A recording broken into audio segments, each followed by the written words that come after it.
Kurumirira wagagu uria urehetwo ni mututhuko wa murimu wa Ebola mabũrũri tũrigainie ta Uganda na DRC, Ministry ya ũgima wa mwĩrĩ tongoretio ni Aden Duale ni yanĩrĩire matacukia mayo kũgirĩrĩria mũrimũ ũyũ kũingĩra gũkũ bũrũri-inĩ. Duale akiuga gũkinyĩria rĩu hatirĩ mũndũ no mũnyitikanĩte na mũrimũ ũyũ na thirikari ĩrĩcemba kũng'ethanĩra naguo. The country remains at elevated risk of importation in terms of response.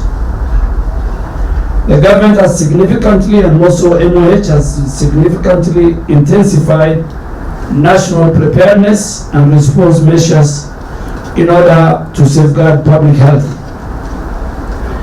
At the onset, I want to reassure all Kenyans that as of 21st May 2026, Kenya has not reported any confirmed case of Ebola virus disease.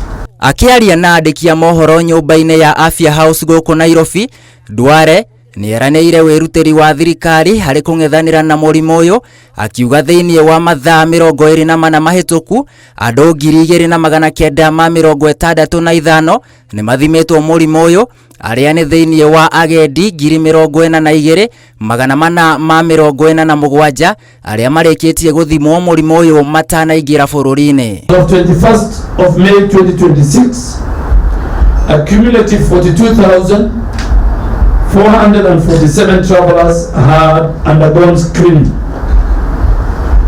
This includes 2,965 travelers who were screened within the last 24 hours alone.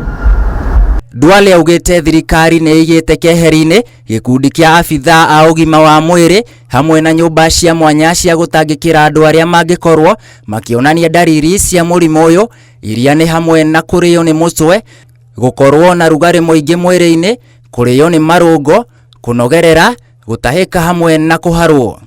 If they, for example, develop symptoms such as fever, severe weakness or fatigue, headache and muscle pain, vomiting or diarrhea, stomach pain or unexplained bleeding or bruising in severe cases, particularly following recent travel to affected areas in eastern and northeastern DRC and areas bordering western Uganda.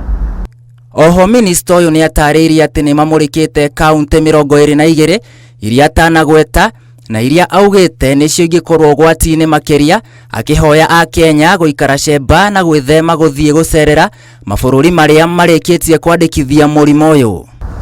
The minister has also identified 22 high-risk counties.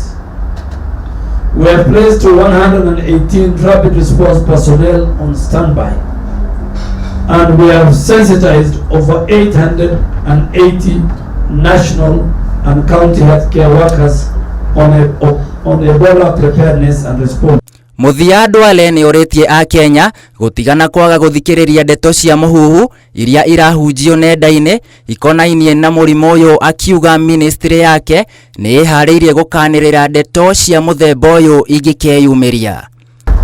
Members of the public are urged to refrain from spreading unverified information that may cause unnecessary panic. The ministry will continue closely monitoring the situation and keeping the public informed as developments emerge. Ngĩribotera Inooro TV, njĩtagwo William Wainaina.